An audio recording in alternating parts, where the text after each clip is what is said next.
सीतापुर नाम का एक गांव है जहाँ बहुत सी अतरंगी और अजीब किस्म के लोग रहते। शायद इसलिए उस गांव का नाम ऐसे पड़ गया होगा।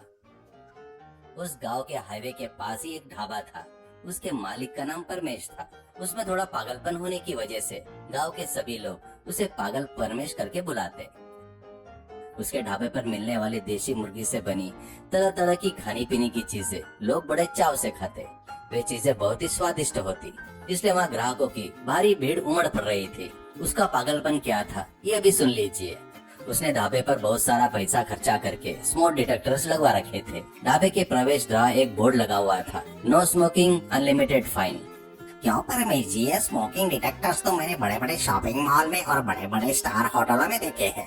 अगर वह आग भी लग जाए तो करोड़ों का नुकसान हो सकता है, इसलिए वो लोग इसे लगवाते हैं। पर आपका तो ये मामूली टीन का ढाबा है, अगर कभी आग भी लग गई तो सब आसानी से बाहर भाग सकते हैं ना, फिर इसमें क्यों इतना खर्चा करवाया? यहाँ आग लगने से डर से मैंने ये सेटअप नहीं करवाया भाई साहब। मुझे सिगरेट के धुएं से सख्त नफरत है। सिगरेट और सिगरेट पीने वाले से मुझे बहुत चिढ़ होती है, इसलिए सेटअप करवाया है। यहाँ अगर किसी ने सिगरेट पी तो स्मोक डिटेक्टर होते हैं, हर तरफ से पानी बरसने लगेगा। ऐसा सेटअप किया है मैंने। अरे भाई, भला ढाबे पर कौन लोग सिगरेट पिएगा? और अगर किसी ने सिगरेट पी भी ली तो सिर्फ उसे समझाना काफी है ना। एक की वजह से अगर पूरा ढाबा भीग गया तो कितना नुकसान होगा। इसलिए तो मैंने स्मोकिंग बोर्ड के नीचे फाइन अनलिमिटेड लगवाया है। जितना भी नुकसान होगा वह सिगरेट पीने वाले से वसूल किया जाएगा। अब समझ में आया कि गाँव वाले तुम्हें उस नाम से क्यों बुलाते हैं। किस नाम से बुलाते हैं? परमेश पागल ही ना। अरे पागल तो वो लोग हैं, मेरा ढाबा मेरी मर्जी। वैसे आप यहाँ पर खाना खाने आए हैं या आप सवाल पूछने आए हैं? पहले अपना काम देखिए, ऐसा चिढ़ते हुए कहा। वह ग्राहक अपना सिर पीटते हुए वहाँ से चला गया। परमेश के अंदर एक चोर बुद्धि थी।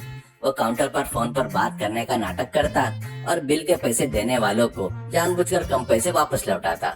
उसे नियमित रूप से चिकन की सप्लाई करने वाले व्यापारी से भी वह दाम कम करने के लिए हमेशा झगड़ा करता रहता। एक दिन चिकन सप्लायर का पारा चढ़ गया। देखिए, आपको लेना है तो लीजिए, नहीं तो मत लीजिए। अगर मैं अपनी मुर्गी के दाम कम कर दूंगा तो मैं कैसे जीऊंगा? आप अगली बार इस तरह परेशान किया तो अच्छा नहीं होगा। इस बात पर परमेश को गुस्सा आता है। इसी गांव में रवि वर्मा नाम का और एक पागल रहता था। उसे लगता था कि वह बहुत बड़ा चित्रकार है। उसके द्वारा बनाई गई तस्वीरें देखने को तो क्या, खुद को भी उसे समझ में नहीं आती। वह सुबह उठते ही अगर पेंटिंग बनाना शुरू करता तो वह कब पूरी होगी यह कोई नहीं जानता। असल में किस चीज की तस्वीर बना रहा है यह समझ में न आने के कारण उसके नौकर भी अपने बाल नोच लेते। पेंटिंग पूरी होने के बाद वह अपने नौकरों से पूछता, ओए लड्डू, ये क्या है और इसका मतलब क्या है? जरा तुम बताओ तो सही। लड्डू सिर खिजाते हुए, मैं जो भी बोलूंगा आप उसे गलत कहेंगे, इससे अच्छा है कि आप खुद ही बता दीजिए। अरे मैं तो अपना असली नाम भी भूल चुका हूँ। रवि वर्मा जैसे महान चित्रकार बनने की चाह में मैंने अपना यह नाम रखा है। और ऐसे महान कलाकार की बनाई पेंटिंग तुम्हें समझ में नहीं आ रही है? अब इससे बताओ ये क्या है। लड्डू मनी मन सोचने लगा, रवि वर्मा नाम रख लेने से क्या कोई रवि वर्मा बन जाता है? गधा कहीं का। अगर नहीं बताया तो ये पीछा नहीं छोड़ेगा। ये ऐसा लग रहा है जैसे मुर्गी ने अंडा देने के बाद पागल होकर अपने पैरों से जमीन को कुरेद दिया है। अपना मुंह बंद रखो लड्डू। कला की कदर न करने वाले नीच निकृष्ट आदमी। इसमें एक माँ और एक बच्चा एक दूसरे से लिपटे हुए हैं। उन घुमाव का यह अर्थ है, एक माँ अपने बच्चे से कितना प्यार करती है और बच्चा अपनी माँ से कितना प्यार करता है। क्या तुम्हें इस पेंटिंग में नहीं दिख रहा है क्या? माँ कसम मालिक, मुझे तो ऐसा कुछ नहीं दिख रहा है। मुझे माफ कर दीजिए बाबूजी, आपके हाथ जोड़ता हूँ मैं। चीची, इस घर में किसी को भी कला के प्रति सम्मान नहीं है। अब यहाँ रहने का कोई फायदा नहीं। मैं अपने पेंटिंग की इस गांव में एक आर्ट एग्जीबिशन लगाऊंगा और इस दुनिया को दिखाऊंगा कि मैं कौन हूँ। अगर ऐसा अनर्थ हो गया तो जैसे कोरोना में लॉकडाउन लग गया था वैसे ही लोग घरों से बाहर आना बंद कर देंगे, भगवान की कसम। रवि वर्मा ने अपनी पेंटिंग की प्रदर्शन लगा दी। वहाँ आकर जिसने भी उन पेंटिंगों को देखा उसमें से कुछ लोग चक्कर आकर गिर पड़े।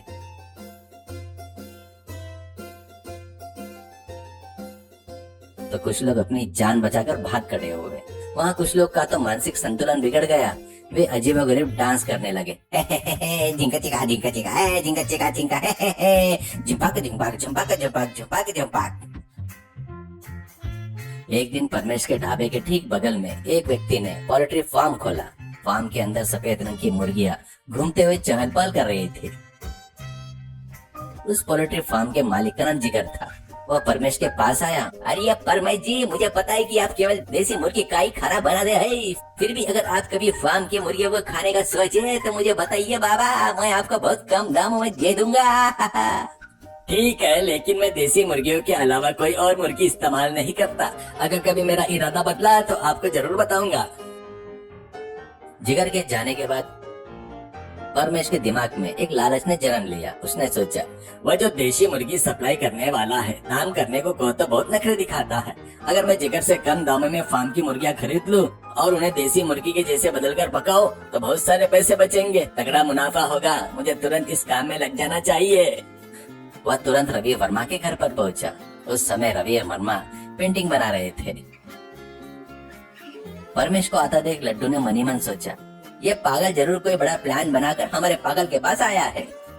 रवि वर्मा जी नमस्कार। आप कितने महान चित्रकार हैं ये मैं अच्छी तरह जानता हूँ। आप जैसे महान इंसान का इस गांव में जन्म लेना इस गांव का सौभाग्य है। आपसे एक जरूरी काम था, इसलिए आया हूँ।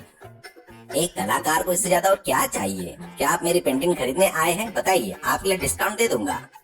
परमेश मनी मन में, तुम मुफ्त में भी दोगे तो मैं नहीं खरीदूंगा, गधे कहीं के। मैं आपकी पेंटिंग खरीद सकूं इतना अमीर नहीं हूँ बाबूजी। आपकी पेंटिंग खरीद कर आपको पैसे भले न दे पाओ, लेकिन आपके पास दूसरे तरीके से पैसे आने का रास्ता दिखाने आया हूँ। लड्डू ने फिर से मन में सोचा, यह कोई जरूर कोई बड़ा घोटाला करके हमारे मालिक को फंसाने वाला है। मेरा मुंह बंद रखना ही बेहतर है। मेरे पास से तो पैसे हमेशा जाते हैं, कभी आने का नाम नहीं लेते। पिछले दिनों में एग्जीबिशन लगाए थे, उसमें एक भी मूर्ख ने पेंटिंग नहीं खरीदी। आखिरकार हॉल का किराया भी मुझे ही अपने जेब से भरना पड़ा। खैर बताइए, आप किस काम की बात कर रहे थे? क्या काम है? कुछ ज्यादा नहीं बाबूजी। आप जो पेंटिंग कागज पर बनाते हैं उसे बस जिंदा पक्षी पर बनाना होगा, बस इतनी सी सिंपल सी बात है। रवि वर्मा आश्चर्य से, जिंदा पक्षी पर पेंटिंग बनानी होगी, कागज पर नहीं? हाँ बाबूजी, मैं रोज कुछ सफेद फार्म की मुर्गी आपके पास लेकर आऊंगा। आपको उन पर रंग लगाकर देसी मुर्गी जैसे बनाना होगा। ऐसे काम करने के बदले में आपको हर मुर्गी के हिसाब से पैसे दूंगा। आपका क्या कहना है? उसने संदेह भरी नजरों से देखते हुए पूछा कि वो मानेगा या नहीं। हाँ, आपकी सोच कितनी महान है। सच में यह विचार मेरे दिमाग में क्यों नहीं आया? जब उस ब्रह्मा ने फार्म की मुर्गी को बनाया था तो उस ब्रह्मा ने उन्हें देसी मुर्गी में बदल देना चाहा था। इतने महान कार्य के लिए क्या कोई पैसे लेता है? अपचार, घोर अपचार। इसे तो कला माता के प्रति हमारा श्रद्धांजलि समझना चाहिए। आप जितना चाहे उतनी मुर्गियाँ ले आइए, उन्हें देसी मुर्गियों में बदलने की जिम्मेदारी मेरी है। लेकिन पेंट का और ब्रश का खर्चा? अरे परमेश जी, क्या बेकार के खर्चे की बात कर रहे हो? वो सब मुझ पर छोड़ दीजिए। मेरे द्वारा बनाए गए जीव जब मेरी आंखों के सामने घूमेंगे तो मेरे लिए वही काफी है। आप जाइए, आप पहले मुर्गियाँ लेकर आइए। यह देखकर लड्डू मनी मन सोचते हुए हंसने लगा। ये इसे पता ही नहीं वो इसे मक्खन लगा रहा है। मैं चाहे कुछ भी कहूँ यह तो सुनेगा नहीं, मुझे क्या पड़ी है। अगले दिन परमेश जिगर से मुर्गियाँ खरीदता है, बिना किसी की नजर में आए उन्हें टोकरी में छिपाकर रवि वर्मा के पास पहुँचा देता है। रवि वर्मा उन पर पेंट करके उन्हें देसी मुर्गी जैसा बना देता है।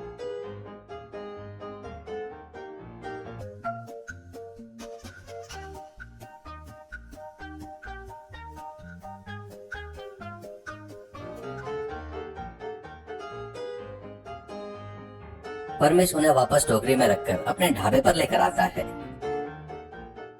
वह ढाबे के सामने बने मुर्गियों के बाड़े में उन्हें रखकर उनसे खाना बनाना शुरू कर देता है। वह खाना खाने वाले लोगों को धीरे धीरे स्वाद में बदलाव महसूस होता है। जब लोग इसके बारे में पूछने लगे तो परमेश ने बात बदलते हुए कहा, अरे ऐसा कुछ नहीं है भाई, मैं हमेशा की तरह मुर्गियाँ लाकर पका रहा हूँ। जो मुझे मुर्गियाँ बेचता है शायद उन्होंने ही ठीक से दाना नहीं खिलाया होगा, इसलिए स्वाद में बदलाव आ गया। उसे कितनी बार भी समझा, सुनता ही नहीं, चोर कहीं का। ऐसा कहकर सारा दोष सप्लायर पर मर देता है। एक दिन Laddu, Ravi Varma, chicken supplier police को लेकर परमेश के ढाबे के पास पहुँच गए। उन्हें देखकर परमेश घबरा गया।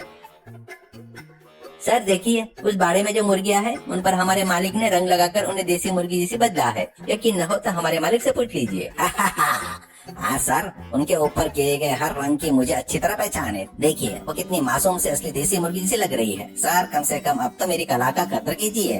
देखा सर, हमारे मालिक के सीधेपन का फायदा उठाकर इस दुष्ट ने उन्हें गलत काम करवाया है। देसी मुर्गी महंगी मिलती है, इसलिए इसने जिगर के पोल्ट्री फार्म से सस्ती मुर्गियां खरीद कर और हमारे मालिक उन पर रंग लगाकर लोगों को धोखा दे रहा है। ओए लड्डू, ये क्या बकवास कर रहा है? देसी मुर्गी को फार्म की मुर्गियाँ बोलता है? अकल है या नहीं तुझ में? सर इनकी बातों पर भरोसा मत कीजिए। और ये अकले उसमें नहीं, तुम में नहीं है। जब तुमने मुझसे मुर्गियाँ खरीदना बंद किया था तभी मुझे तुम पर शक हो गया था। जब लोगों ने स्वाद बदलने की बात की थी रे बाबा, तो तुमने सारा दोस्त मुझ पे मरने की कोशिश कर रहे थे रे बाबा। वो कौन सी मुर्गियाँ है अभी देख लेते हैं सर, देखो। ऐसा कहकर वो ढाबे में स्मोक डिटेक्टर के पास गया और एक वहाँ लाइटर जला दिया। लाइटर के जलते ही ऊपर बड़े पाइप से जोरदार पानी की बौछार होने लगी।